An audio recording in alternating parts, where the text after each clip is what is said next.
예, 삼위일체 신학은 사실은 기독교의 최대의 이슈죠. 이것을 설명하기가 굉장히 어렵고요. 이해하기도 어렵습니다. 그래서 교회 다니시면서도 삼위일체에 대한 여러 가지 이야기들을 듣기는 해도 그것의 구체적인 역동과 그것이 갖고 있는 그 기술 방식을 우리가 잘 이해를 못하는 경우가 많습니다. 저희 교회는 2011년에 제가 이제 삼위일체 특강을 이제 1월 1일 날 하면서 그러면서 저희가 큰 은혜를 누린 적이 있었고요. 이제 이번 우리 요한복음 13장과 17장에 나와 있는 그 삼위일체에 대한 특성들을 같이 맛볼 수 있었습니다. 성경 전체에서 삼위일체의 역동에 대해서 가장 아주 잘 기록되어 있다고 보는 것이 그 13장부터 17장까지거든요. 사실 요한이 그것을 기록하지 않았다면 우리가 오늘날 갖고 있는 삼위일체 신학을 정립할 수가 없었을 것입니다. 왜냐하면 다른 데서 나와 있는 것은 너무 단말마적으로 너무 부분적으로 나와 있고 그래도 예수님께서 말씀하신 것이 가장 그래도 많은 것을 말씀해 주셨기 때문에 그렇게 된 거죠. 오늘 제가 여러분에게 이제 이 이야기를 이제 특강으로 전달을 하는 데 있어서 먼저 이제 성경에서 얘기하는 부분이 이제 신약과 구약에서 좀 어떤 흔적들이 있는가 그리고 그것을 가지고 우리가 어떻게 생각해야 되는지 그런 부분들을 좀 먼저 나눈 다음에 실제로 우리 초대교회 우리 선배들이 이러한 삼위일체 신학을 정립하는 과정에서 어떠한 일을 겪었고 어떻게 이 신학적인 그림을 완성했는가를 보여줌으로써 여러분들이 이 삼위일체의 전체적인 이해를 도우려고 합니다. 저는 아주 쉽게 얘기하려고 무지무지 많은 애를 쓸 거예요. 일부 예배 때 보니까 다들 이해하는 듯 하시더라고요. 저도 그렇게 기대하지만 사실 잘 이해를 못할 수도 있는데 오늘 그것을 출발점으로 삼으시면 되겠습니다. 먼저 좀 아까 읽었던 말씀부터 시작을 할게요. 고린도 우리 전서 굉장히 많은 갈등이 있었던 그 전서에 이분이 이제 성경을 이제 편지를 보내셨는데 이분이 삼위일체의 존재적인 특성과 역할을 중심으로 해서 고린도 교회의 여러 문제들을 접근을 하셨거든요. 그래서 첫 번째 전서의 맨 마지막 구절에 이런 게 나온 거예요. 만일 누구든지 주를 사랑하지 않으면 저주를 받을 것이다 이렇게 나와요. 그러니까 초대교회 첫 번째 이슈는 예수가 누구인가였어요. 예수가 우리의 신앙의 대상이 될 수 있는가? 그런 인간이 아니었나? 그런 선지자가 아니었냐? 이런 부분이 굉장히 큰 이슈였고 그것이 기독교의 존재의 근간을 흔드는 거 아니겠습니까? 그래서 첫 번째는 뭐냐면 주를 사랑하지 않으면 저주를 받을 것이다 라고 선언하면서 예수 그리스도를 높이는 모습을 보게 됩니다. 그리고 고린도 후서에 여러 또 편지를 다 쓴 다음에 맨 마지막 즈음에 13장 14절의 마지막인데 13절에 이런 축도를 해요. 주 예수 그리스도의 은혜와 하나님의 사랑과 성령의 교통하심이 너희 무리와 함께 있을지어다 라는 축도를 합니다. 이 축도는 사실 지금 교회에서 제가 예배 끝날 때 여러분 축도를 하는데 그것의 근간이 된 구절입니다. 삼위 존재의 하나님은 여러분과 저에게 은혜와 사랑과 그 교통하심의 축복을 허락하시는 분으로서 우리 안에, 우리 옆에, 그리고 우리와 함께 하시는 분이시다 이거죠. 이것이 이 삼위일체를 접근할 때 우리가 잘 주의 있게 봐야 될 중요한 포인트입니다. 자, 구약의 흔적을 좀 먼저 살펴볼게요. 구약은 삼위일체가 정확하게 기술되지 않고 흐릿이 기록이 돼 있어요.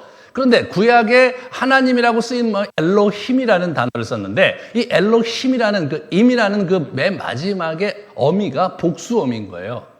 그런데 어떤 엘로힘 어떤 구절에서는 이게 단수 동사로 받고 어떤 구절에서는 이게 복수 동사로 받았어요. 우리나라 말은 단수가 복수가 그렇게 크게 차이가 없어요. 사람들이나 사람이나 그때그때 따라서 복수하고 단수 개념이 큰 차이가 없는데 히브리어는 달라요. 히브리어는 단수, 복수 개념이 철저했고 거기다 막 쌍수까지 있었어요. 커플이 있을 경우 쌍수까지 있었어요. 마하나임 하면은 아임 되잖아요. 그러면 어떻게 됩니까? 두 진영 그런 뜻인 거예요. 예. 그러니까 임이면 복수고요.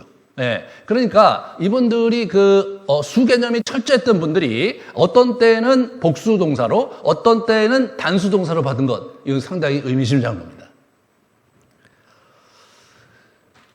구약에서 그러면 성자 하나님에 대해서 어떤 식으로 나와 있는가를 한번 볼게요. 시편 그 56편 이렇게 보시면 시편 56편 그걸 보여주세요. 4절과 10절을 보여주시면 내가 하나님을 의지하고 그 말씀을 찬송하올지라 이렇게 말씀을 찬송한다는 얘기가 나와요. 그의 말씀을 찬송하며 여호와를 의지하여 그 말씀을 찬송하리이다. 이게 뭐예요? 말씀이 하나의 객관적인 어떤 기술이 아니라 어떤 문서에 나와 있는 표현이 아니라 그것이 찬송의 대상이 되고 있는 거예요. 이미 구약에서 이 말씀은 이렇게 인격적인 존재로 신으로 추앙받고 있는 걸 보게 돼요. 그것이 신약에 와서 그의 실체를 드러내는 거죠. 태초에 말씀이 계시니라 이 말씀이 하나님과 함께 계셨으니 이 말씀은 곧 하나님이시라. 그가 태초에 하나님과 함께 계셨고 만물이 그로 말미암아 지은 바 되었으니 말씀이 육신이 되어 우리 가운데 거하심에 말씀이 육신이 되어 거하시는 예수 그리스도가 바로 저 찬송받으시기 말씀의 실체가 예수님으로 오셨다. 그런 얘기를 하고 있는 거죠. 동시에 지혜가 또 있어요. 지혜가. 잠언에 있는 지혜를 또 한번 같이 생각해 보겠어요. 잠언 3장 그 19절에 보시면 여호와께서는 지혜로 땅에 털을 놓으셨으며 명철로 하늘에 견고히 세우셨고 그의 지식으로 깊은 바다를 갈라지게 하셨다. 지혜로 세상을 창조했다는 기술을 하고 있고요. 전도서에도 그렇게 하고 있고 우리 그 욥기에도 이 창조 기사가 나올 때마다 지혜로 천지를 창조하셨다는 표현이 많이 나옵니다.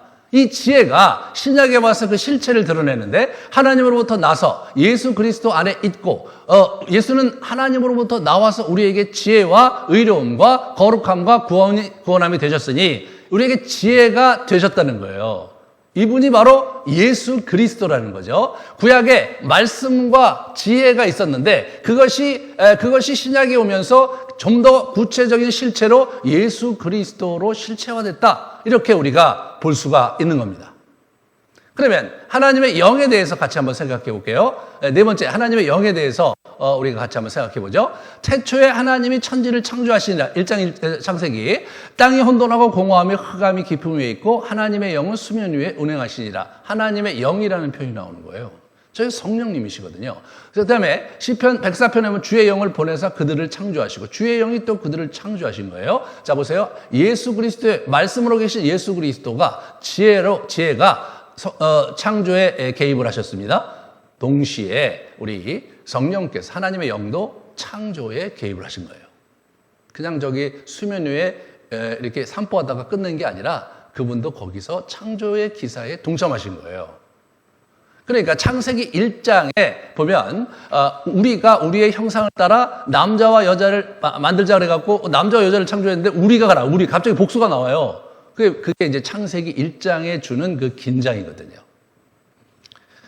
그런데 우리 구약에는 사실 삼위일체 존재의 그 특성이 이렇게 관계가 그렇게 잘 나와 있지는 않아요. 불분명해요. 이사야서 48장 16절 보면 이제는 주 여호와가 나와 그의 영을 보내셨느니라. 이게 그 삼위일체적 그런 어떤 모습이 보이긴 하는데 갑자기 나와 영을 보냈다 이렇게 얘기하시는데 그 나는 또 누군가 이런 부분에 우리가 좀 긴장이 있는 거죠. 정확하게 알 수가 없는 거예요. 이런 구약이 갖고 있는 이러한 삼위 하나님의 그 흔적은 왜 흔적이 됐느냐? 신약에 와서 삼위일체의 존재적 특성이 드러나서 그 예수 그리스도 안에서 성령 안에서 구약의 본문을 다시 보니까 그게 이런 거였구나를 알게 된 겁니다. 그래서 이걸 신학자들은 점진적 계시라고 그렇게 표현을 합니다.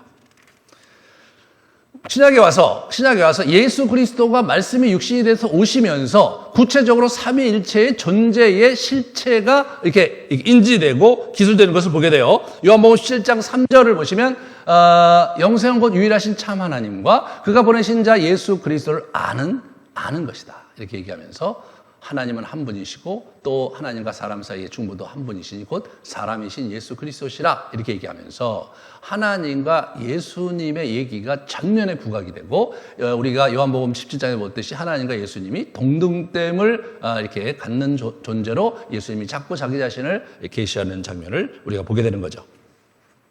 구체적으로 이 삼위 하나님께서 어떻게 함께 역사하시는가를 보여주는 아주 대표적인 구절이 예수님이 세례 받으실 때의 장면이에요.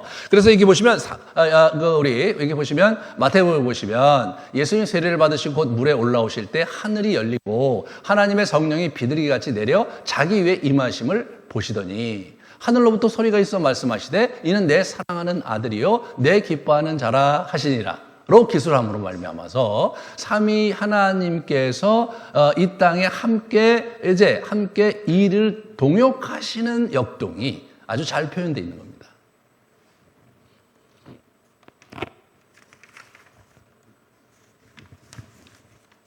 그렇지만 이 삼위일체 하나님에 대해서 그렇다고 신약이 아주 명료하게 기록되어 있느냐 또 그런 건 아닌 거예요. 아주 그 개혁주의의 유명한 그 신학자인 비비 워필드라는 사람이 이렇게 얘기를 했어요. 신약에서 우리가 만나는 것은 전체 구조의 분위기를 강조하고 더하면서 확고히 확립된 하나님의 개념이다. 삼위일체에 대한 암시는 빈번하고 피상적이고 쉽고 확신적이다. 여러분 삼위일체를 암시로 얘기하고 있잖아요. 표현해 보세요. 빈번하다. 근데 피상적이고 쉽고 확신적이다. 피상적이고 쉽고 좀 쉽진 않잖아요? 그것도 확신적이다. 이게 무슨 말인지가 좀 헷갈리는 거죠? 그러니까 이분의 뉘앙스를 이제 공부를 하다 보면 금방 알게 돼요.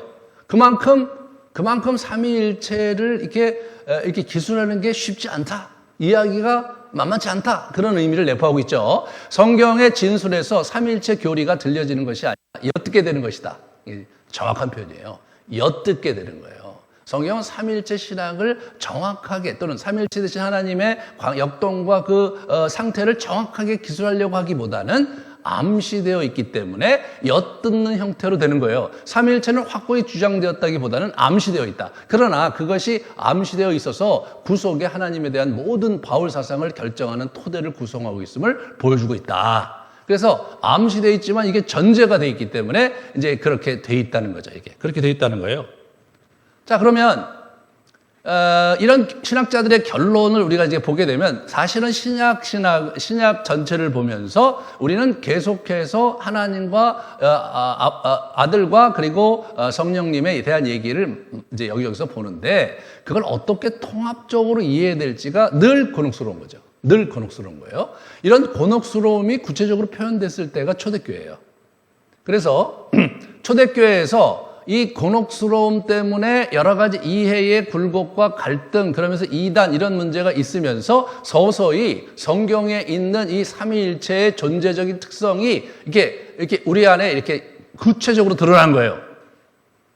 어떤 사람의 실체가 드러나는 것, 존재의 실체가 드러나는 것은 위기 속에서 드러나죠.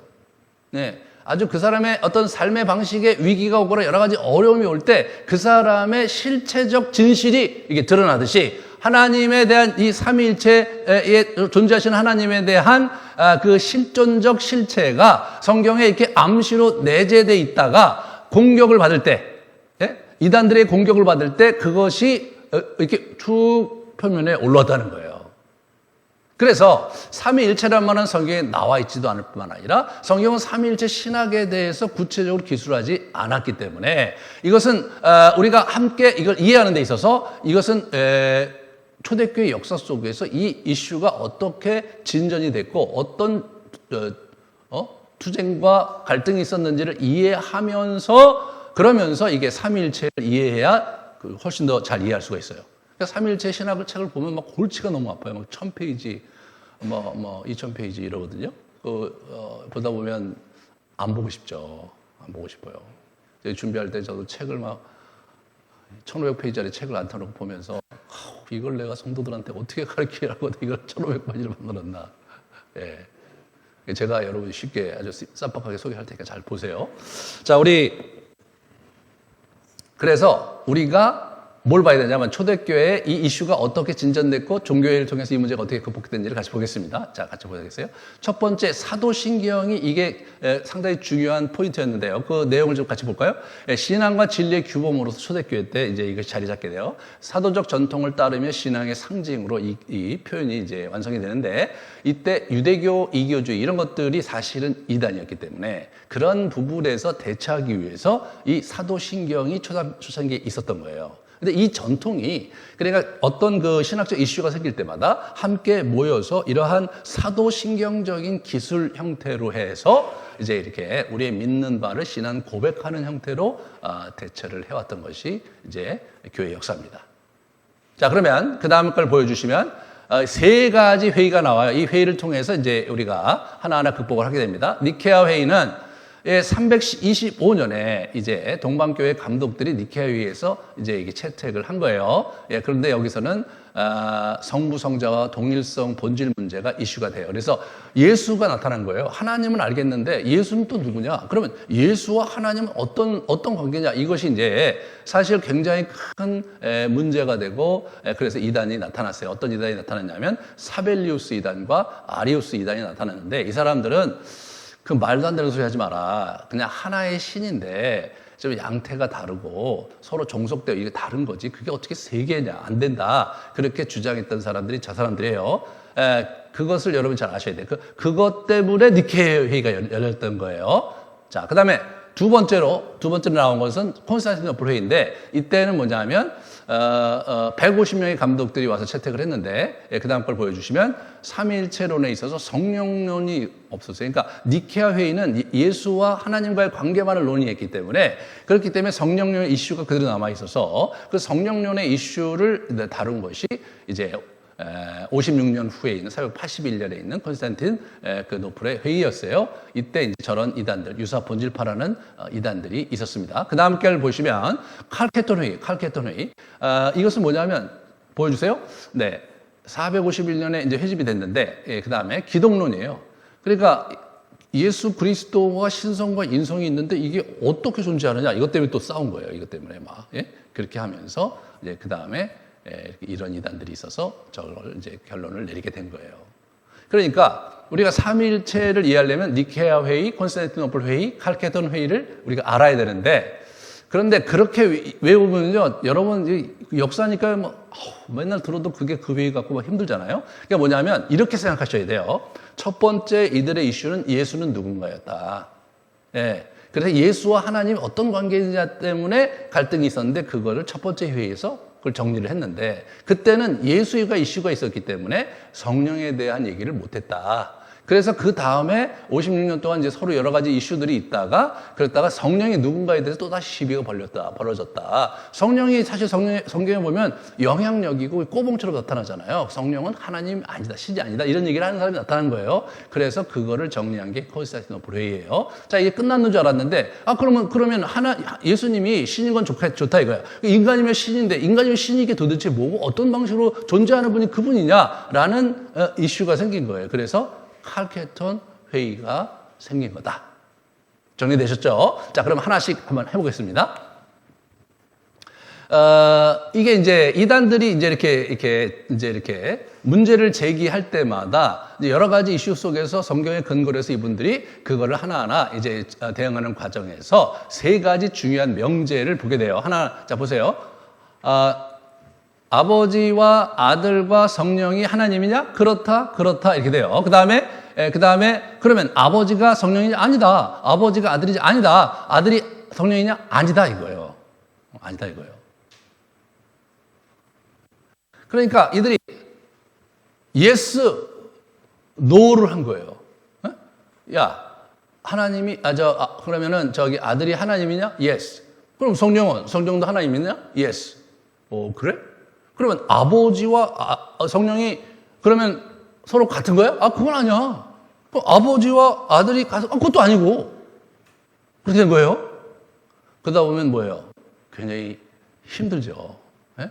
대박 싸우는 거잖아요. 제발 좀 말도 안 되는 소리 하지 말고 둘 중에 하나이지 어떻게 그렇게 되냐 이렇게 얘기한 사람들이 있었는데 그 사람들이 유명한 철학가고 아주 지적으로 뛰어난 리더들이었어요. 그러니까 뭐냐면 이들은 합리적으로 접근하려고 했던 거예요. 그리고 그것이 성경에 또 나름대로 그런 표현들이 있었기 때문인 거예요. 자, 한번 같이 보겠습니다. 첫 번째, 그다음에 이렇게 보세요. 자, 그래서 이 세 가지 명제가 여기 나오는데 한번 보여주세요. 네, 한 분 하나님이시다. 그리고 세 위격으로 존재하시고 그분들은 동등하다. 이것이 삼위일체 교리의 핵심 가치예요. 그런데 이 사벨리우스파와 아리우스파가 나타났는데 그것은 뭐냐면 동등하지 않다를 주장한 거예요. 예? 동등하지 않다. 그 사람들이 그러니까 한 분 하나님도 좋고 세위격도 좋은데 동등하지 않다. 예, 사벨리우스파를 한번 같이 보겠습니다. 그러면 이 사람들 뭐냐면 이 사람들은 성부, 성자, 성령은 신의 현현일 뿐 위격을 구별되는 건 아니다. 그냥 한 신일 뿐이다. 한 인격 안에서 역사하는 세 기능과 부분이다. 셋이 하나요. 같은 인격이 있지 하나다. 예수의 순환은 아버지의 순환이다. 이런 얘기하는 거예요. 유일하신 아버지로 나타나 율법을 주셨고 유일신인 아들로서 성령신 하셨고 유일신이 성령으로 나타나서 사도들을 감화시켰다. 그러니까 예전에는 아버지 하나님이 있다가 율법을 주셨고 그 다음에 성자 하나님이 나타나서 성육신 하셔서 우리에게 이제 이렇게 은혜를 주셨고 그 다음에 또 성령이 나타나서 그들을 감화시켰다. 이렇게 얘기하는 거죠. 이런 거예요. 이게 양태론 이론이라고 하는데 제가 뭐예요? 제 아내에게는 남편이고 제 아들에게는 아버지이며 교회에서는 목사예요. 그렇게 역할이 다르다 이거예요. 그러나 나는 하나죠. 이재천이라는 사람은 하나예요. 그러니까 어떤 장면에서 목사로 내가 일을 하고 어떤 장면에서는 남편으로 역할을 하고 어떤 장면에서는 아버지로 역할을 하는 거죠. 자, 이렇게 되니까 어떻게 됩니까? 이해가 아주 잘 되죠. 자, 이 얘기를 지금 이해 못 하시는 분 있습니까? 한 사람도 없는 거예요. 그래서 그 사람이 유명한 사람이 된 거예요. 그 말도 안 되는 소리를 계속 하는데 사람들이 저 사람은 말이 되네? 그러니까 초대교회 이단은 요즘 이단과 달라서요. 아주 학식이 깊었고 인품도 좋았고요. 그리고 말이 되는 사람이었어요. 말이. 근데 여러분, 이게 이제 325년이라는 것은 313년에 우리 그 콘스탄틴 대제가 기독교를 공식화하면서 저런 이슈들이 이제 불거진 거거든요.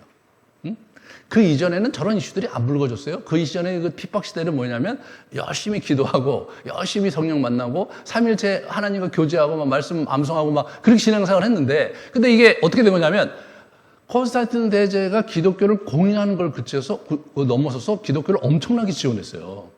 교회를 정부의 돈으로 지어줬어요. 그리고 우리 목회 사제들을 월급을 세금으로 줬어요. 네? 그런데다가 권력을 줬는데 세속 권력을 줬는데 뭐냐면 이게 이제 재판을 해야 되잖아요. 이게 여러 이제 그 지방에. 그런데 거기 뭐 지방의 지역에 재판관을 파견하고 이런 일들이 관리가 쉽지 않으니까 민사 재판을 사제들에게 권한을 부여했어요.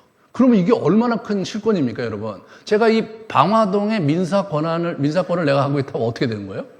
방화동에서 제일 영향력 있는 사람이 되는 거죠. 그렇지 않겠어요? 예. 네. 우리 교회 사람 많이 늘어나겠죠. 계속 오겠죠. 누가 오겠습니까? 나의 역할이 필요로 하는 사람들. 예. 나를 통해서 뭔가 도움을 받고자 하는 그러한 사람들이 오겠죠.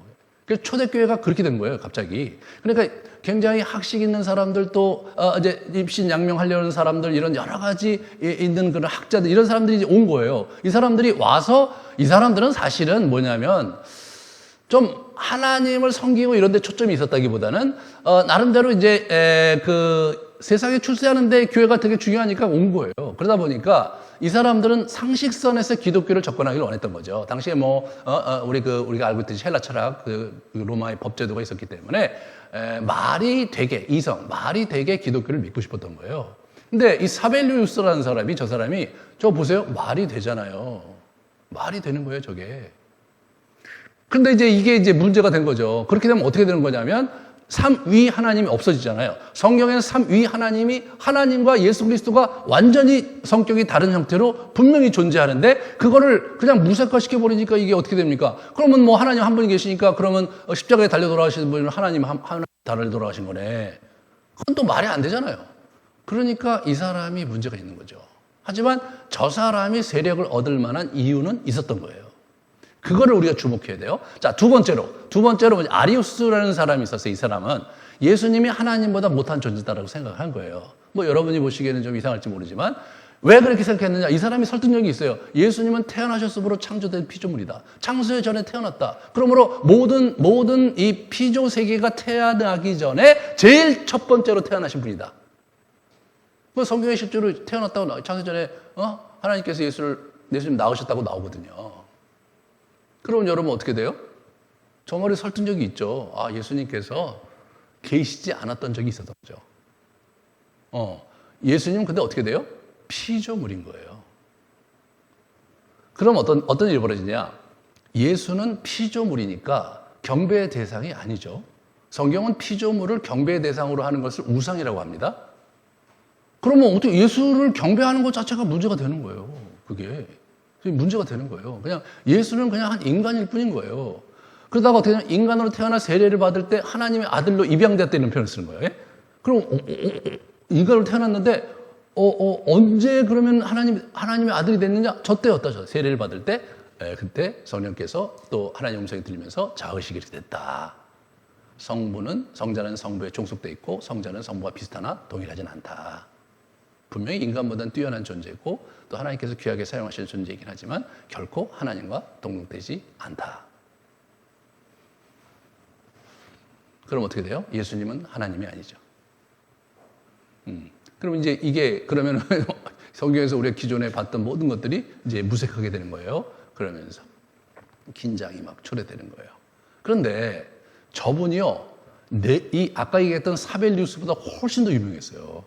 그래서 콘스탄티노플의 총감독이었어요. 그리고 저분을 지지하는 수많은 사람들이 있었어요, 교계에. 저걸 맞닥뜨리고 저걸 대면한 사람이 이 이집트의 알렉산드리아에 있던 아타나시우스라는 감독, 그 사람을 중심으로 한 몇몇 사람만이 아니다라고 얘기하고 있었어요. 그러면 그 당시에 다수가 저걸 믿었단 말이죠. 근데 가만히 살펴보면 여러분 믿을만 하잖아요. 말이 되잖아요.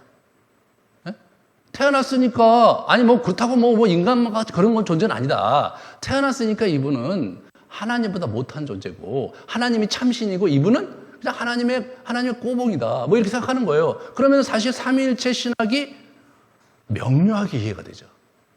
명료하게 이해가 되는 거예요. 그렇겠는데 그 문제는 뭐냐면 성경은 계속해서 예수님이 하나님과 동등됨을 계속해서 주장을 하셨거든요. 그러니까 성경에 얘기하는 바와 다른 거예요. 그러면 태어났다는 말을 어떻게 이해해야 되느냐 이런 문제가 생기는 거죠. 그죠? 태어났다는 말이요. 이게 기가 막히게 시제가 현재 시제인 거예요. 현재 시제예요. 현재 시제가 어떻게 되는 거냐면 그게 계속되는 걸 현재, 이 헬라어로 현재 시제는 계속 진행형일 때 현재 시제인 거예요. 자, 보세요. 하나님께서 I am that I am 이렇게 나는 스스로 있는 자다 그러면 어떻게 되냐면 시작도 없고 끝도 없이 존재하는 분이에요. 이게 현재 시제로 가면 나는 하나님으로부터 존재인데 계속 태어나고 있는 거예요. 태어나지 않은 때가 있나가 없어요. 계속 태어나고 있으니까 시제가. 그러면 뭐 그 당시 그 어법상 과거에 한 번 태어났다라는 표현을 쓸 때는 부정과거형이라는 시제가 있어요. 가령 내가 어저께 누구를 만나서 저녁 식사를 같이 했다. 그럴 때는 이례적으로 어제 그 사건이 있었잖아요. 그러니까 이례적으로 쓸 때 쓰는 시제가 있어요. 그걸 부정과거형이라고 그래요. 그러니까 저 장면이 만약 부정과거형으로 쓰였다면 아리우스의 주장이 옳아요. 근데 저걸 현재로 쓴 거예요. 현재로. 그럼 이제 현재로 쓰면 이게 굉장히 곤란해지는 거예요. 예수님께서 나는 길이요 진리요 생명이다 라고 했잖아요. 현재 시제거든요. I am 이다. 우리나라가 뭐 얘기하는 건 뭐 큰 문제가 없어요. 하지만 헬라어는 그게 다른 거예요. 그러면 길이 아닌 적이 없는 거예요. 늘 길이고 늘 그냥 생명으로 그냥 존재하시는 거예요. 그냥 어제나 오늘이나 내일이나 영원토록 계속 존재하시는 거예요. 그런 표현이 있는데 어떻게 태어나지 않은 시점이 있다고 얘기하냐 이거죠. 그러면 아리우스는 어떻게 이해한 겁니까? 태어나다라는 단어와 동사를 인간 세계에서 쓰는 단어와 동사의 개념으로 그걸 해석을 한 거예요. 그죠? 그러면 많은 사람들이 그걸 잘 이해할 수 있죠. 하지만 아타나시우스는 그렇게 안 한 거예요. 아타나시우스는 멘토가 안토니우스거든요. 20년 동안 과거에서 돛닦고 말해요. 엄청난 영향력을 행사하고 성삼위 하나님과 교제의 신비에 들어갔던 분이거든요. 그러니까 그게 아니다고 얘기해 준 거예요. 아타나시우스도 그게 아니라고 생각하고. 그러면 이분들은 태어나다는 단어를 어떻게 이해한 거냐면 현재로 쓴다는 것은 이건 뭔가 독특한 표현이다. 예수 그리스도에게만 적용되는 독특한 낯이 다른 동사를 사용한 것이다라고 재해석한 거예요. 그리고 그 개념을 또 신학자들이 뭐라고 많이 했어요. 근데 복잡해. 그거 여러분 모르셨는데 나도 몰랐는데. 그냥 그것만 아시면 되는 거예요. 그러니까 그래갖고 아리우스를 이제 이 사람들이 이단으로 이제 하게 된 거죠. 왜냐하면 예수님이 100% 하나님과 같지 않다면, 예? 이게 문제가 되거든요. 우리가 갖고 있는 우리의 그 진리와 우리의 교리가, 그런 거예요. 하나님 우리를 창조하셨기 때문에 하나님이 스스로가 오셔서 우리를 위해서 대신 죽어주신 건데, 이게 대신 죽어준 게 아니라 어줍잖은 그 옆에 있는 꼬봉이 와서 죽어줬다. 그리고 이게 완전히 달라지는 거예요. 완전히 달라지는 거예요. 그리고 그러한 피조물을 숭배한다? 그거는 뭐냐면 우상 숭배인 거예요. 이 성경의 가치와 너무나 큰 차이가 있는 거예요. 그러니까 그걸 어떻게 되냐면 이 안토니우스가 그래서 아타나시우스가 안토니우를 초청을 해요. 그 자기 멘토였거든요. 초청을 해갖고 그래서 이 상황을 도와달라고 그랬을 때 알렉산드리아에서 이분이 가서 막 설교하면서 지원을 해주죠. 아타나시우스가 맞다. 거기 있는 성도들은 뭐예요? 성도들은 이 사람이 유명한 사람이거든요. 헷갈리는데 저분이 와서 이거다 그러면 어떻게 돼요? 그냥 이거가 되는 거죠, 이거 늘 하나님하고 동행하고 이사와 기적을 행하고 예? 그렇게 하시는 분이 그게 아니요. 몰라서 그러는 거요. 이런 거요. 그래서 그냥 사람들이 글로 쫙 한 거예요. 근데 그래봐야 알렉산드리아예요. 그러면 콘스탄티노플은 어떻게 하냐면 로마 황제가 있는 수도예요, 수도. 거기서 수도에서 이미 이제 아리우스파가 장악을 하고 있는 거죠. 이 싸움이 붙었던 거예요. 325년에 니케아 종교회를 한 거예요. 그게 이제 콘스탄티노플 근처에 있는, 맞은편에 있는 조그만 도시예요. 거기서 이 사람들이 종교회를 한 거예요. 근데 이 사람들은 어떻게 생각했냐면 이게 이제 너무 싸우니까 이 콘스탄틴 대제가 이걸 하나로 만들려고 이렇게 하면 안 된다 그래서 했는데 감독들이 다 모였죠. 근데 아리우스파를 지지하는 감독이 훨씬 많았던 거예요. 그리고 이 아타나시우스를 지지하는 사람들은 많지 않았어요. 그러니까 그 당시 기록을 보면 이거는 투표를 하나마나 분명히 아리우스가 승자라고 생각했는데 투표가 끝나고 나니까 어떻게 되냐면 아타나시우스가 이긴 거예요. 그 아리우스파가 엄청나게 힘들었던 거예요, 거기서. 그래서 이 사람들이 다시 재집결해갖고요, 황제를 구워 삶아서 아타나시우스를 내쫓아요. 그러면서 다시 장악을 하는데, 그러면서 56년 동안 엄청난 갈등이 있게 되는 거예요. 도망다녀요, 이 아타나시우스가. 계속 도망다녀. 그런 일이 있었습니다. 그런 일이. 그러니까 아리우스파가 그러면 승자가 된 것 같은 상황이었는데, 그런데 실제로 또 그렇지가 않았던 거죠. 결국 381년 콘스탄티노플에서 그 문제가 완벽히 이제 정리가 됩니다. 자, 그런데 아리우스파는 그렇다 치고 새롭게 대두된 이단이 있었어요. 한번 같이 볼까요? 아리우스파와 약간 유사한데 좀 달라요. 한번 보여주세요. 자, 보세요. 그 다음 거. 사벨리우스, 아리우스가 더 넘어가죠. 그 다음에 넘어가셔야 돼요. 넘어가죠. 네네. 그 다음 거 또 넘어가셔야 돼요. 니케아 신조를 알아야죠. 자, 니케아 신조를 보시면, 보세요. 우리는 한 분이 하나님, 아버지 전능자, 보이는 것과 보이지 않는 모든 것을 만드신 자를 믿는다. 또한 한 분 주 예수 그리스도를 믿으니 이는 아버지로부터 특이하게 나셨다. 이렇게 표현하는 거예요. 특이하게 나셨다. 그 특이하게 나신 게 뭐냐? 아버지의 본질, 즉 본질로부터 나신 하나님으로부터의 하나님이시고 빛으로부터의 빛이시고 참 하나님으로부터의 참 하나님으로 출생하시되 만들어지지는 않았다. 어떻게 보면 좀 말장난 같죠? 그렇잖아요. 근데 그렇게밖에 설명이 안 되는 거예요, 이게. 참 하나님으로부터 나셨는데 참 하나님이야. 참 빛으로부터 나셨는데 참 빛이야. 그거는 뭐예요? 우리가 갖고 있는 이런 어떤 생물들이 우리가 인간이 자기 자식을 낳을 때 개념이 아니는 거예요. 그래서 어떻게 돼요? 특이하게 나신 거죠. 그러면 나시지 않은 때가 있었냐? 없어요. 계속 나시고 있었어요. 그러니까 이게 설명이 이렇게밖에 안 되는 거예요. 그래서 아버지와 동일 본질이시다. 그분은 아버지 빛으로 오신 빛이다 이거예요. 참 하나님으로부터 오신 참 하나님이다. 하늘에 있는 것이나 땅에 있는 것이나 모든 것이 다 그를 통해서 만들어졌다. 그는 우리 인간들을 위하여 그리고 우리의 구원을 위하여 내려오시고 성육신으로 사람이 되셨다. 그는 고난을 받으시고 사흘 만에 다시 살아나서 하늘에 오시었고 산자와 죽은 자를 심판하시기 위해 오신다. 이렇게 됐죠. 여기서 보시면 그 다음에 또한 성령을 믿는다. 그러면서 성령 얘기한 게 아니라 이렇게 잘못 아는 사람들은 뭐냐면 정죄한다 이렇게 해서 이거 잘못하는 거에 대한 얘기를 한 거예요. 그러니까 뭐가 빠졌습니까? 성령을 믿는다는데 성령에 대한 기술이 없는 거예요. 두 번째 뭐가 문제냐면 또 성육신하고 사람이 됐는데 성육신하고 사람이 되셨는데 그럼 예수님이 성육신하고 사람이 되면 그 신성과 인성이 한 존재 안에 어떻게 조화가 되느냐, 이런 두 가지 이슈가 그대로 남아있는 표현이죠. 자, 그러면 이게 성령을 꼬투리 잡고 이 아리오스파와 유사한 형태로 또 공격하는 사람들이 나타나요. 한번 같이 볼까요? 이 누구냐면 유사 본질파라는 거예요. 유사 본질. 이 사람들이 주장한 건 뭐냐? 정확하게 일치하지는 않다는 거예요. 유사 본질이지 상이한 본질이다 이거예요. 그 다음에 아들의 신성과 성령의 신성을 반대해요.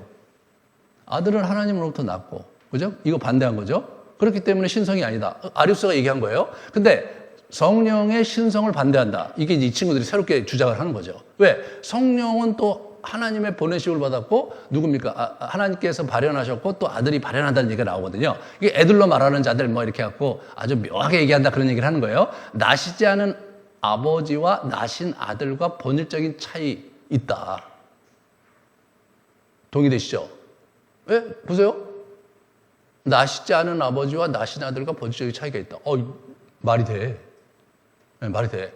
그 다음에 아들은 아버지의 피조물일 것 같이 성령은 아들의 피조물이다. 그러므로 성령은 뭐예요? 섬기는 영에 불과하다. 성령도 피조물이 되는 거잖아요. 지적으로 대단하지 않아요? 저걸 들으면요, 이게 정확하게 이해하지 못하는 사람들은 어떻게 되냐면, 말이 되네 이렇게 된 거죠. 말이 되네. 그래서 쑥 넘어가는 거예요.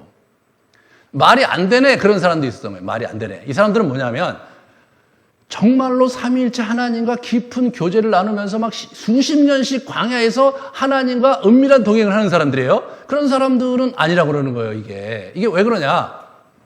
여러분, 내가 누구를 알고 있어요. 알고 있는데 이 사람이 너무나 대단한 존재고 설명이 잘 안 되는 존재야. 근데 사람들이 와서 그분에 대해서 물을 때 우리가 이분을 다 설명할 수 없다면 어떻게밖에 대답이 안 되냐면 yes, no밖에 안 돼요. 이분은 그래서 밥을 많이 드십니까? yes. 이분은 뭐 밥 먹고 나서 뒤집어 주무십니까? yes.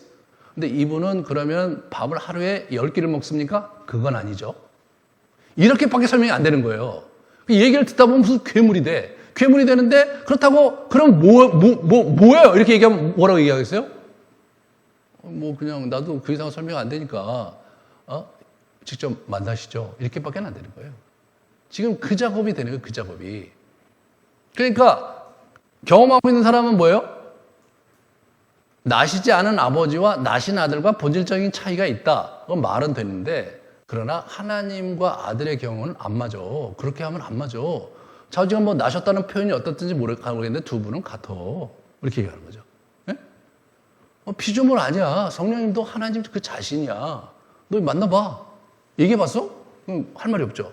근데 이 사람들 입장에서 볼 때는 그렇게 얘기하는 사람이 너무 신비주의고 너무 주관적이고 너무 이상하잖아요. 이 격도를 하는 거죠. 이 격도를 하는 거예요. 그래서 이게 이제 다시 이제 381년에 콘스탄티노플 회의에서 이 문제가 다시 거론이 돼요. 그래서 보세요. 그래서 이 사람들이 이렇게 만들었어요. 성령난을 보세요. 이는 주 되시며 생명을 주시는 자이시니 아버지로부터 발출하시며, 이 proceed는 발출하다, 발현하다 이런 식으로 나와요. 그것도 현재. 그리고 뭐예요? 곧 아버지와 아들과 더불어 함께 경배 받으시며 함께 영광을 받으실 분이시니 선지자들 통하여 말씀하여 오신 분이라. 하나의 거룩한 보편적인 사도 교회를 믿나이다. 우리는 죄의 사유를 위해 한 세례를 고백하나이다. 우리는 죽은 자의 부활과 오는 세상의 생을 바라고 있나이다. 이렇게 나오죠. 그러니까 여기서 아버지로부터 발출하셨대. 그러면 영어로 proceed로 번역한 이 발출하다. 우리나라 말에 또 발현이라고 표현하기도 해요. 근데 어디 가면 또 예수님으로부터 발현됐다는 표현이 나와요. 그러니까 그러면은 도대체 예수님은 어때요? 하나님으로부터 나신 분이잖아요. 그러면 이 성령은 하나님으로부터 발출한 분이죠. 그게 뭐예요? 이렇게 되는 거죠, 우리는. 그게 뭐냐 이거예요. 그게 그거예요. 이렇게 하는 거죠. 그 이상 설명을 할 수 없는데 그게 그거예요. 이렇게 얘기하는 거예요. 그러면 발출하지 않으신 분과 발출한 분이 있잖아. 발출당한 분과 발출한 분이 있잖아. 그러면 우리 같지 않지 않나? 그 말은 되는데 아니요. 그럼 이 사람이 뭐가 아니야? 그러면 뭐야 그러면? 그분을 만나야지. 에? 만나봐야 알아. 설명이 안 돼? 이렇게 얘기한 거예요, 이게. 그래서 지난 2000년 동안 맨날 얘기하는 거예요, 지금. 이게 얘기하는 거예요. 그러니까 이게 뭐냐면 우리보다 훨씬 더 크시고 광대하시고 그러면서 인격적이면서 우리를 만나주시잖아요. 계속 만나긴 하는데 누구인지 다 파악이 안 되는 거예요. 하나님 누구인지 다 파악할 수가 없어요. 그러니까 이제 성경에서 얘기하는 대로 그분을 이해하는 정도 선에서 그치는 거예요. 근데 이렇게 얘기할 수 있어요. 그렇게 이야기하면 안 된다는 얘기할 수 있는 거예요. 그렇게 얘기하면 안 된다. 그래서 정리가 됐어요. 그죠? 그래서 성부, 성자, 성령의 분이 다 하나님이시라는 게 정리가 됐죠. 근데 여기서 문제가 뭐냐면 마리아에게 동정녀 마리아에게 성육하시고 인간이 되셨고 저게 이제 뭐냐 이게 저게. 그게 이제 남은 거예요. 자, 381년까지는 어떤 게 있었냐면 우리 이 안토니우스가 이제 첫 번째 니케아에 지지를 했고 그다음에 바실과 나시안주스의 그로리오와 그레고르의 니사의 그레고리오라고 지금의 이제 그 터키에 있는 그 바실리우스 공동체가 있었어요. 그 세 신학자들이 이게 굉장히 열심히 이제 노력을 해서 381년 회의를 이겨요. 그런데 그분들은 사실은 바실리우스라는 사람이 이집트 사막의 수도승들에게 배우고 가신 제자거든요. 구체적으로 이제 에바구리우스의 제자 중에 한 사람이거든요.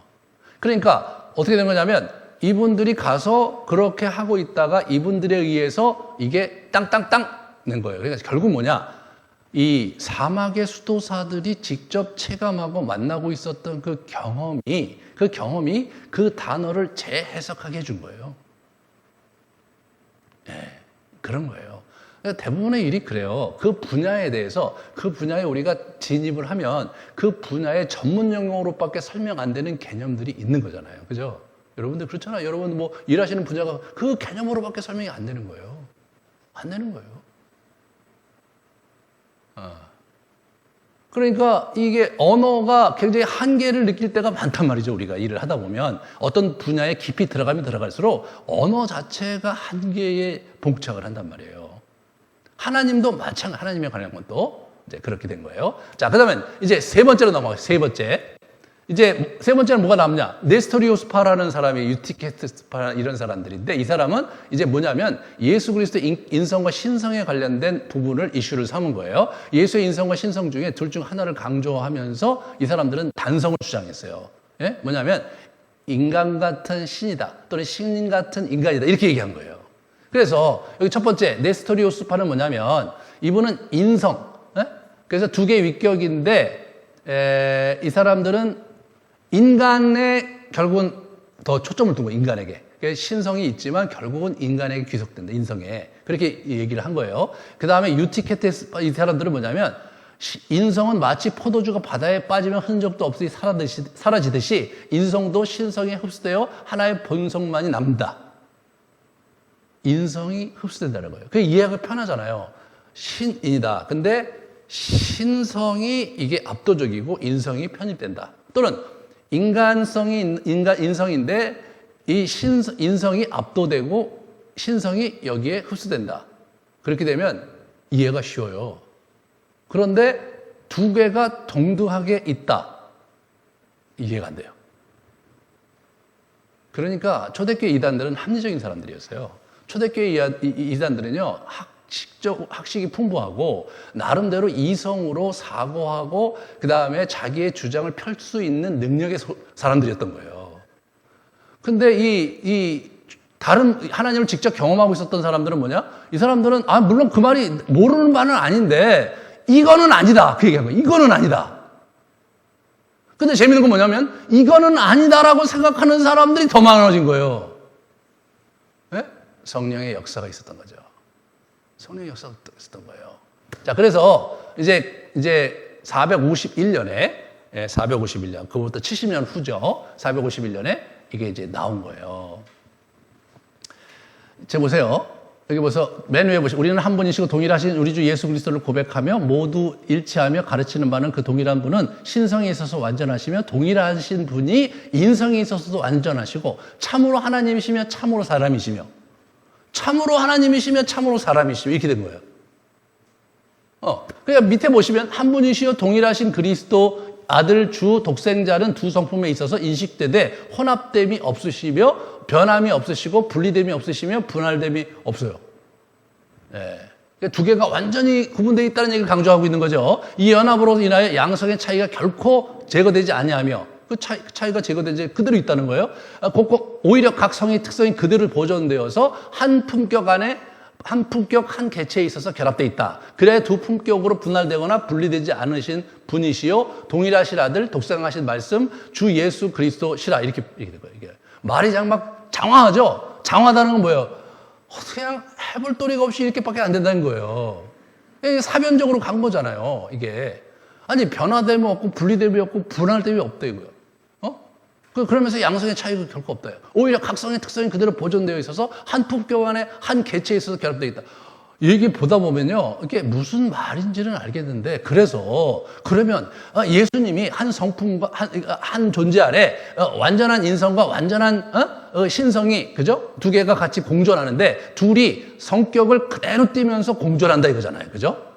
서로가 서로에게 흠집을 내거나 서로가 서로에게 상대의 존재, 그러니까 인성을 흠집을 내거나 또는 신성을 흠집을 내는 형태로 있지 않고 동일한 특성을 그대로 유지하면서 연합되어 있다. 자, 이해는 되셨죠? 근데 그게 뭐냐 이거예요. 그게 뭐냐 이거예요.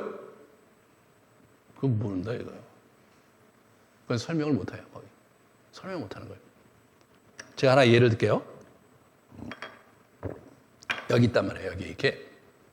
그러면 기체와 그다음에 물이 있으니까 액체와 고체, 얼음이 여기 같이 섞여 있다. 예? 여기 딱 여기 가득하다. 이걸 이해를 못할 수는 없죠. 그럴 수 있죠. 그럴 수 있죠. 근데 이게 약간 달라져요. 바로 지금 이 동일 시점에 얼음이 100% 컵을 점유하고 물이 100% 컵을 점유하고 있고 수증기가 100% 컵을 점유하고 있다. 무슨 말인지 아시겠죠? 그런데 그게 뭐예요? 그럼 어떻게 존재하는 거예요? 어떻게 100% 물이 여기 존재하는데 어느 공간이 있어서 그러면은 얼음이 또 100% 어떻게 존재하고 거기다 또 수증기가 어떻게 100% 존재하는가요?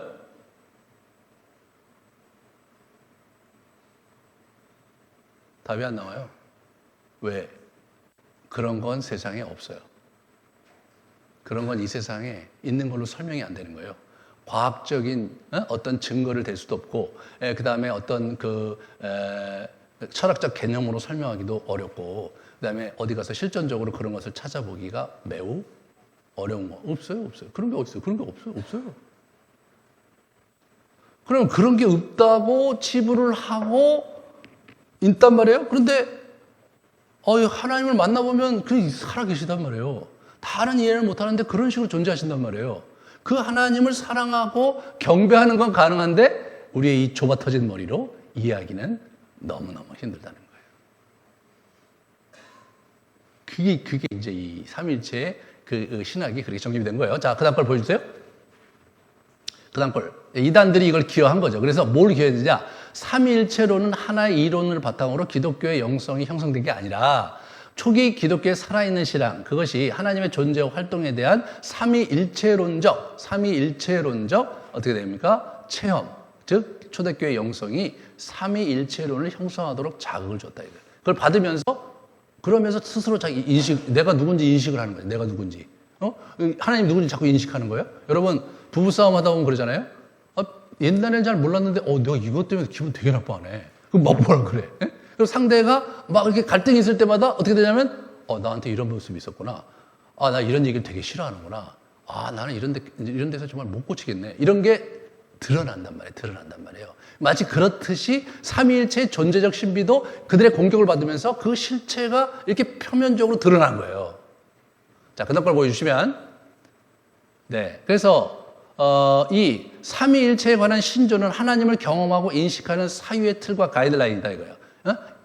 이것이다라고 얘기하는 게 아니라 이런 틀 안에서 하나님을 이해하려고 노력하자. 그렇게 얘기하는 거예요. 하나님은 인간의 언어로 표현하기 불가능한 영역을 갖고 계신 분이다. 두 번째로 우리는 우리의 사유의 틀을 말할 수 있을 뿐 정확한 기술은 불가능하다. 그리고 세 번째로 인간의 이성으로 설명되는 방식의 접근은 모두 이단으로 규정되었다. 왜? 이분은요, 피조물이 아니거든요. 피조물의 개념과 예를 들어서 할 수가 없는 분인 거예요. 인간의 이성으로 설명되는 방식의 접근. 그 다음에 네 번째로 우리는 이제 이 틀과 가이드라인을 가지고 삼일체 되신 하나님과 교제하며 알아가야 돼요. 그분과 교제하며 알아갈 수 있을 뿐이에요. 어떻게? 사랑으로. 우리가 인격적인 존재는 사랑으로 알아갈 때가 베스트죠. 그렇잖아요? 그게 베스트예요. 그 다음에 이렇게 보세요. 우리가 경험하는 하나님 교제의 성격을 보시면 첫 번째로 이렇게 요한복음에 보시면 내가 온 것은 양으로 생명을 얻게 하고 더 풍성히 얻게 하라는 것이다. 이 삼위일체 존재가 우리에게 정말 저걸 하려고 오셨다는 거예요. 그 다음에 우리가 지난주에 봤듯이 아버지가 내 안에 내가 아버지에 있는 것 같이 그들도 다 하나가 돼 우리 안에 있게 하사 이렇게 나오잖아요. 이는 나를 사랑하신 사랑이 그들 안에 있고 나도 그들 안에 있게 하려 합니다. 이 성삼위 하나님의 존재의 신비에 우리가 초대받아서 그 존재가 누리는 부요함과 풍성함과 사랑하심의 그 실체와 그 경험을 공유하며 살기 원하는 거예요. 그래서 우리 안에 사랑이 온전해지고 우리 안에서 우리 자신의 존재가 온전해져 간다는 거예요. 그게 우리가 원가지에 붙어 있을 때 우리가 열매를 맺는다는 게 그거예요. 우리의 성품이 바뀌고 우리 존재가 바뀌잖아요. 그럼 우리의 삶이 바뀌는 거죠. 그 다음에 우리의 사귐은 뭐냐? 아버지와 그의 아들 예수 그리스도와 더불어 누리는 것이 우리의 사귐이다 이거죠. 그 다음에 넘어가시면 그래서 볼지어다 내가 문 밖에 서서 두드리노니 누구든지 내 음성을 듣고 문을 열면 내가 그에게 들어가 그와 더불어 먹고 그는 나와 더불어 먹으리라. 영원히 함께 거하기 원하시는 그분의 간절한 열정, 아니 스토킹적인 좀 더 아주 그냥 너무 집착적이라고 표현할 수밖에 없는 그런 형태로 우리 안에 들어와서 먹고 마시고 같이 거하시길 원한다는 거예요. 이게 충격인 거예요. 이게 아니 그분이 뭐 그렇게 지고지순하시고 온 우주를 다스리고 막 뭐 다 있으신 분이 왜 자꾸 왜 이 좁아 터진 나한테 들어와갖고 냄새나는 나와 뭘 하려고 하시는가 말이에요. 아니 어떤 면에서 그냥 적당히 거리를 두시고 축복이나 해주시면 좋을 것 같아요. 그렇잖아요? 적당히 거리를 두시고 그냥 잘 인도해 주시고 축복해 주시고 나중에 천국 가서 아유 감사합니다 인사하고 그냥 평화롭게 살았으면 좋겠어요. 그죠? 그게 좋아요. 근데 우리가 하나님을 잘못 만난 게 뭐냐면 이분은 그런 것 정도 선에서 우리를 교제하기를 원하시질 않는 거예요. 그냥 푹 들어와서 우리 안에 여기 자리 잡고 자기 공부하기 원하시는 거예요. 근데 그러다 보면 이분이 뭐가 있냐? 죄를 싫어하셔. 우린 죄 속에 사는데 회개하라는 거예요. 우리 안에 이래 잘못된 욕망 이런 게 있단 말이에요. 탐욕구 이런 게 있단 말이에요. 그런 것도 싫어하셔. 이거 안 싫어하시면 안 되나? 싫어하셔. 그러니까 이분은 또 뭐예요? 우리 안에 거하긴 하는데 자기 스타일로 함께하기 원하시는 거잖아요. 이게 이분의 고집이잖아요. 내 스타일로 살면 안 되나? 안 된다는 거예요. 왜 안 되냐? 내가 핏값으로 내 아들 죽여서 너 산 거예요. 그래 너는 내 거예요. 이런 얘기 하시는 거예요. 이게 여러분과 저를 불행하게 만드는 거예요. 그렇잖아요. 그게 불행이야, 그게. 왜냐하면 이분이 사사건건 우리를 괴롭히실 때가 너무 많은 거예요. 알고 보면 뭐 순종하지 않았다고 막 그러죠. 그럼 또 할 말이 없어 순종하지 않았으니까. 아주 그냥 너무 고통스러운 거예요. 그래서 우리가 하나님을 좋아하기가 어려운 거죠. 솔직하죠. 우리 하나님 좋아하기 어렵죠. 이분이 나이스하신 분이 아니거든요. 막 파고 들어와 우리 안에. 그냥 내 안에 있는 그 진짜 정말 하기 싫은 거 상처 이런 것들이 있는데 그걸 꼭 끄집어내갖고 어떤 장면에서 그걸 갖고 막 이렇게 핸들하기 원하시는 거예요. 그걸 가만히 있다 보시는 것 같아. 그거를 내 눈이 어떻게 하나. 저도 막 화를 나고 하고 있다가 가만히 생각하면 또 내가 이럴 때 하나님께 기도해야지. 기도하다 보면 화를 내면 안 될 것 같아. 그러면 또 화를 안 내고 내가 주님께 맡깁니다. 이렇게 하죠. 그러면 뭐 우리가 인간이니까 일단은 주님께 맡겼어요. 가면 화가 안 납니까? 화가 또 나죠. 그러면 이 정도 선에서 좀 끝냈으면 좋겠는데 그걸 고집스럽게 계속해서 우리 인생의 평생을 통해서 그렇게 하시는 분이에요. 그러니까 우리가 애전역이 어떻게 되냐면 애정에게 항복하시는 게 그게 유익합니다. 그래, 항복하시고, 아유, 그러시냐고, 잘못했다 그러는데 또 그렇게 하고, 그렇게 하고, 그러다 보면 정이 들고요. 그렇게 하다 보면, 짓궂고 고약하신 분이긴 하지만, 지낼만 해요. 지낼만 하고, 아유, 감사한 거는 뭐 영원히 우리와 함께 하신다니까, 뭐, 아유, 그래, 그럼 뭐 됐다. 이렇게, 격려가 되죠. 여러분, 하나님의 격려란 저는 그런 종류의 격려인 거예요. 인격적으로 이분이 자기 성격이 뚜렷하신 분이에요. 자기 성향도 뚜렷하시고, 자기가 원하는 것 굉장히 뚜렷하시거든요. 우리는 또 우리의 성향과 존재의 특성이 있잖아요. 이게 부딪히는 거예요, 부딪히는 거예요. 그 이분이 뭐냐면, 그러면서 끝까지 우리를 놓지 않고 가신다니까, 이게 지금 약간, 저는 그래서 하나님을 스토커라고 이름 붙이는 게 전혀 나쁘지 않다고 생각하거든요. 네, 그런 거예요. 이분은 정말 우리 사랑한다는 거예요. 정말 무섭게 사랑하세요. 그런데 제가 이렇게 살아보니까 나이가 들면 들수록 이런 생각이 들어요. 당신이 옳습니다. 내가 몰라서 그렇게 당신께 버틴겠습니다. 네, 당신이 최선의 것을 나에게 주시려고 했군요. 철 들어가는 거예요. 정말 죄송하다고. 그러면서 달라지는 거예요. 세상이 달라지고 자기가 달라지고. 그 다음 걸 보여주세요. 네. 그래서 하나님은 비인격적인 존재가 아니라 인격적인 존재다. 이게 다른 종교가 근본적으로 다른 거예요. 인격적인 존재다. 그걸 자꾸 약간 로맨틱한 관계에서의 인격적인 아주 막 나를 너무너무 사랑하고 막 너를 기뻐하시고 막 좋은 걸 주려고 애쓰시고 그런 인격, 그런 건 아니에요. 예, 이분 성깔로 우리를 좋아하시는 것 뿐이에요. 그렇기 때문에 힘든 거예요. 그러니까 우리도 성깔이 있는데 이분도 성깔이 있어요. 두 성깔 만나갖고 팍 터지는 거죠, 우리가. 그러니까 누군가 하나 포기해야 되는데 누가 포기해야 됩니까? 저와 여러분이 포기해야 된다는 게 그분의 생각이에요. 그걸 바꿀 수가 없어요. 그걸 바꿀 수가 없어요. 그래서 여기 초대교회 교부들이 쓴 개념은 관계 안에서 드러나는 정체성과 독특한 특성이 있으신 분으로 쓰였다. 이제 이성적인 존재의 개별적인 특성이라는 의미의 인격과는 좀 차이가 있다. 예? 그러니까 이게 이 성부, 성자 하나님이 존재가 서로 어우러지기 때문에 아주 지성만 있는 것도 아니고 아주 감성만 있는 것도 아니고 이것들이 총체적으로 이렇게 어우러진 형태의 인격성이죠. 내가 내 생각을 다 이야기하고, 그죠? 그리고 내가 감정을 다 얘기하고 또 내가 내 원함을 다 얘기하는 거예요. 동시에 그분도 자기의 감정과 생각을 다 이야기하고 자기의 자기의 원함을 또 다 얘기하면서 맺어가는 관계가 이게 인격적인 관계라는 거예요. 그러니까 내가 내 얘기를 다 하고 말이에요. 그리고 막 내가 원하는 걸 막 토론했다. 그럼 하나님께서 들어주실 거다. 들어주신다는 개념이 그래, 네 마음이 그렇구나를 알아주신다는 걸 생각해야지. 내가 원하는 대로 이루어주신다는 아니에요. 그 양반이 또 원하시는 게 있잖아요. 이게 긴장이 있는 거예요, 긴장이. 예. 그러니까 거기서 전략적인 선택을 하셔야 돼요. 치고 빠지시고 이렇게 하시면서 해야 돼. 그걸 누가 하느냐? 모세를 읽어보세요. 모세. 여러분 이제 민수기 보는데 거기 모세가 하나님을 잘 다뤄요. 하나님 잘 다룹니다.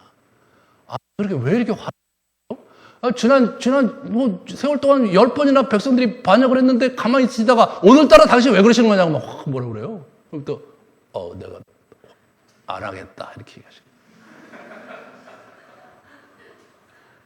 깔끔하세요, 그 양반.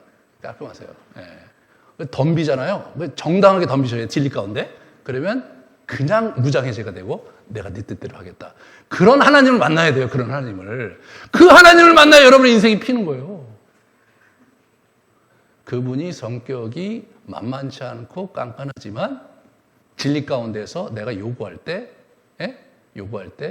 이렇게 자기 자신을 낮출 줄도 아시는 분이라는 거죠. 대화할 때 그게 일어나는 거예요. 그 다음에 하나님은 사귐 가운데 있는 인격들의 신비로서 존재하신다. 그래서 이제 인격들, 자기 있는 거. 그 다음에 하나님은 자신이 만드신 세계와 밀접한 관계를 맺어요. 자기가 만드신 세계, 세상을 다스리는 거예요. 그러니까 우리에게만 관심 있는 게 아니라 세상에도 관심이 있으신 거죠. 그리고 존재하시는 거죠. 그래서 통치권을 가지시고 움직이시는 분이시다. 그 얘기를 이제 할 수가 있습니다. 그 다음 걸 보여주시면, 네네. 예. 우리가 어떤 개념을 어떻게 인식하고 영성훈련하고 하나님을 만나느냐에 따라서 완전히 달라지는 거예요. 완전히. 그러니까 기독교는 삼위일체 대신 하나님을 만나는 거거든요. 그러니까 우리가 계속해서 기도하고 하나님을 경험하고 하면서 삼위일체적 존재의 신비가 점점 구체적으로 선명하게 납득이 되고 이해가 되는 쪽으로 가야 되는 거예요. 그래야 어떻게 돼요? 그래야 진정한 의미에서 그분과 가까워지고 그분과 내가 제대로 된 관계를 이렇게 맺고 가는 거예요. 네? 가는 거란 말이에요. 제가 옛날 어떻게 하나님한테 스토커라고 얘기할 수 있겠어요? 지금은 마음껏 얘기하거든요. 스토커다 당신. 제발 좀 나한테 그러지 마라. 그렇다고 뭐 제 얘기를 들으시지 그렇진 않죠. 또 자기 뜻대로 하시죠. 근데 그래도 그 성깔도 같이 나누면서 다정하게 가는 거죠. 아유, 좀 어떤 때는 좀 이렇게 제가 좀 마음을 포기할 때도 있고 어떤 때는 뭐 다 또 뜻이 있으시니까 그렇게 했죠. 제가 참겠습니다. 이렇게 얘기할 때도 있고 그런 거죠. 그런 거예요. 재밌는 거죠. 예, 그 다음 걸 보여주시면 또 하나 있을 텐데 다 종교와 비교할 수가 없다 이거예요. 이거는요. 이런 어떤 여타 이 동양 종교와는 이게 비교할 수가 없어요. 인격적인 존재가 아니잖아요. 동양 종교는 진짜 그 역동이 아주 다이나믹합니다. 그러니까 하나님이라는 분을요, 우리가 인격적인 존재로 이해하면서 그 연습하고 그런 시간들을 한동안 보내갖고 이분과 그런 관계 속에 들어가잖아요. 그러면 이제 굉장히 좀 어려운 시간을 보내요. 아, 내가 알았던 분이 아니었구나. 시작을 안 할 걸, 막 이런 생각이 들기도 하고. 내가 어떠다가 기독교에 들어와서 이런 분을 만나갖고. 예. 동양 종교에 있는 분들은 마음 편하게 자비하게 계시잖아요. 그래서 우리가 뭐 잘못해도 그래, 좋다. 그래, 내가 너를 품는다 하면서, 그런 이제 다음 생에는 내 버러지로 태어날 수밖에 없다. 그렇게 얘기하시는 분이잖아요. 그분은 사실은 뭐, 아쉬울 게 없죠. 그냥 안 되면 그냥 말로 태어나고, 안 되면 뱀으로 태어나고, 안 되면 식물로 태어나면 되니까. 근데 예수님은 그게 아니에요. 식물로 태어나면 안 된다고 생각하는 거예요. 예? 다음 생에 버러지로 태어나면 안 된다고 생각하시는 거예요. 너는 나와 함께 영원히 가야 되는데 왜 버러지 생각을 하고 지금? 그렇게 생각하시는 거예요. 이게 있어, 이게.